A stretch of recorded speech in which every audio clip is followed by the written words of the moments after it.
দর্শক, আইন শৃঙ্খলা পরিস্থিতি, যানজট সবকিছু মিলায় দিনকে দিন কিন্তু কঠিন হয়ে যাচ্ছে, অসহনীয় একটি অবস্থা। যেমন দেখেন, আজকে গাজীপুরে চতুর্থ দিনের মতো বেক্সিমকোর শ্রমিকদের মহাসড়ক অবরোধ। তাহলে মহাসড়ক অবরোধ রাখলে পরিস্থিতিটা কি হয়, রাস্তার অবস্থাটা কি হয় পুরো একটা দিনের বেলায়, কল্পনা করেন। তারপরের খবরটা দেখেন যে তিতুমির কলেজকে বিশ্ববিদ্যালয় করার দাবিতে শিক্ষার্থীদের সড়ক ও রেল অবরোধ। দর্শক, ঘটনা এখানেই না, সর্বশেষ ভয়ঙ্কর একটি খবর হচ্ছে আপডেট। সেটা হচ্ছে তিতুমিরের শিক্ষার্থীদের বিক্ষোভ থেকে ট্রেনে হামলা, কয়েকজন জখম, ট্রেন চলাচল বন্ধ। সবকিছু তো মাত্রা থাকা চাই। তার মানে হয় কি, যখন কি আইন শৃঙ্খলা বাহিনীকে আমি থোড়াই কেয়ার করব, তখন কিন্তু আমি যা তা করবো। এবং যখন দেখি যে প্রতিদিন রাস্তায় নামলে সবকিছু বন্ধ করে দেওয়া যায়, দাবি আদায় করা যায়, তখন সবাই উৎসাহিত হচ্ছে। এখন দাবি, এমন কোনো সেক্টর আছে, এমন কোনো গ্রুপ আছে, এমন কোনো জনগণের এমন কোনো অংশ আছে যে অংশের কোনো দাবি দেওয়া নেই? আজকে সমস্ত জনগণ তো বলতে পারে যে যে জিনিসপত্রের দাম অসহনীয়, এই দামে আমরা পোষাচ্ছি না, সুতরাং আমরা রাস্তা বন্ধ করে দিলাম, জিনিসপত্রের দাম কমাও, বলতে পারে। প্রত্যেকেরই দাবি দেওয়া আছে, কিন্তু দাবি দেওয়া উত্থাপনের একটা নিয়ম আছে, একটা শৃঙ্খলা আছে। সবচেয়ে বড় কথা হলো যে আমার দাবি পূরণ করতে যে আমি সাধারণ মানুষকে জিম্মি করতে পারি না।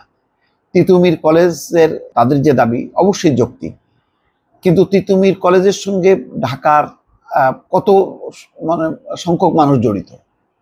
তিতুমির কলেজের শিক্ষার্থী বাদে বাকি তো কারোর কোনো সংযোগ নেই এই তিতুমির কলেজের সঙ্গে। আমার জীবনে তো তিতুমির কলেজ লাগতেছে না, আমার জীবনে তো ওই বেক্সিমকোর চাকরি লাগতেছে না। তাহলে আমি বেক্সিমকোর এমপ্লয়ি হিসেবে আমি দাবি আদায়ের জন্য সড়ক বন্ধ করে আমার চলাচলের পথ, আমার সহ এরকম লক্ষ মানুষের চলাচলের পথ বন্ধ করে দিলাম। আমি কেন সাফারার হব? তিতুমির কলেজের শিক্ষার্থীরা ট্রেনে হামলা করলো কেন? ওই যাত্রী যে জখম হলো তার কি অপরাধ? আমি মহাসড়ক দিয়ে কেন? এমনিতেই যানজট, এমনিতে আমাদের খুবই কি বলে, রাস্তাঘাটের অবস্থা এমনি খারাপ, স্বাভাবিক সময় মানুষ যাতায়াত করতে পারে না, এত গাড়ি ঘোড়ার চাপ। সেখানে যদি আমি ব্লক দেই, তখন পরিস্থিতিটা কি হয়? কেন আমি সেই সাফারটা করব? এর উত্তর কি? আর এই বিষয়ে একেবারে সরকার মানে কোনো রকম নাই, মানে কাউকে ফুলের টোকা দিবে না, কাউকে সরাবে না, চেষ্টা করবে না, মিনমিন করে অনুরোধ করা হয়। তো এগুলি কি হচ্ছে? কালকে রেসিডেন্সিয়াল মডেল কলেজ হঠাৎ করে তারাও সড়ক অবরোধ করলো। এমন কোনো দিন নেই যেদিন মহাসড়ক অবরোধ করা হচ্ছে না। আর প্রতিটা দিন লক্ষ লক্ষ মানুষ ভুক্তভোগী।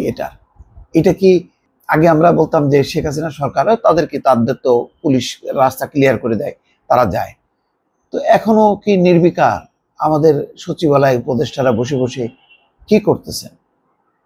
এখন আদর্শিক বলি, সংস্কার টংস্কার সব হইলো, কিন্তু আমার প্রতিনিয়ত যে জীবনটা, সেই জীবনটা দুর্বিষহ হয়ে গেল।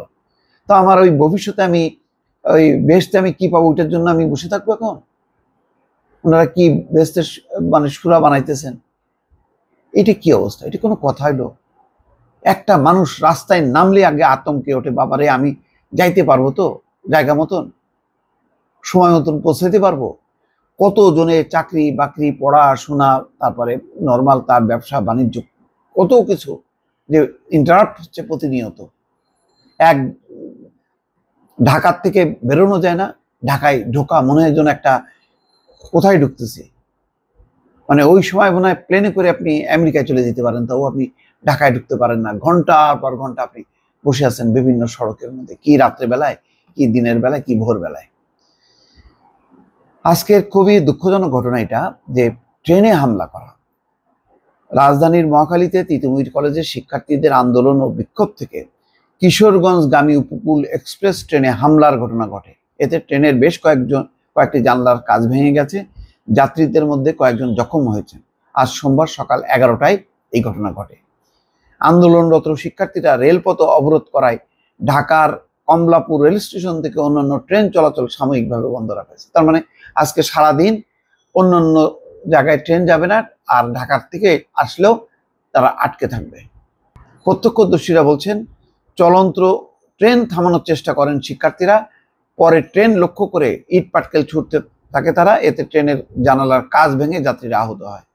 ঢাকা বিভাগীয় রেলওয়ের ব্যবস্থাপক মোহাম্মদ শফিকুল ইসলাম ঘটনার সত্যতা নিশ্চিত করেছেন। তিনি বলেন, উপকূল এক্সপ্রেস ট্রেনটি মহাখালী লেভেল ক্রসিং অতিক্রম করার সময় শিক্ষার্থীদের আন্দোলন থেকে ট্রেনটিতে হামলা চালানো হয়, এতে ট্রেনের জানালার গ্লাস ভেঙে যায়।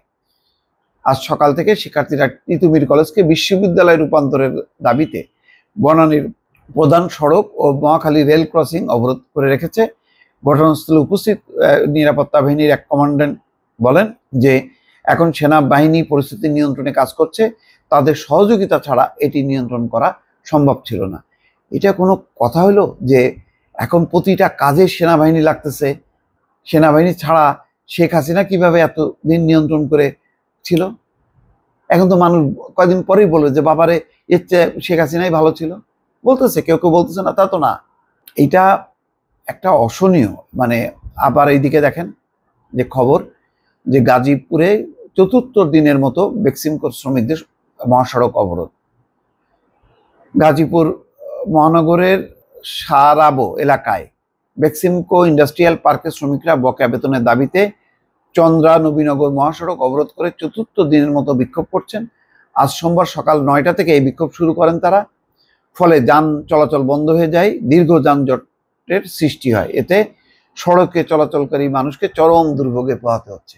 এইটা আর কতদিন মানুষ বেয়ার করতে পারবে? এটা তো মানুষ ক্ষুব্ধ হয়ে পলিটিক্যাল গভর্নমেন্ট তাও তো ঠেকনা দিছে, এই অন্তর্বর্তী সরকার কিভাবে ঠেকনা দেবে আমি বুঝতে পারছি না। মানে এটা আর ভালো লাগতেছে না এই পরিস্থিতি। দর্শক ভালো থাকবেন, আল্লাহ হাফিজ।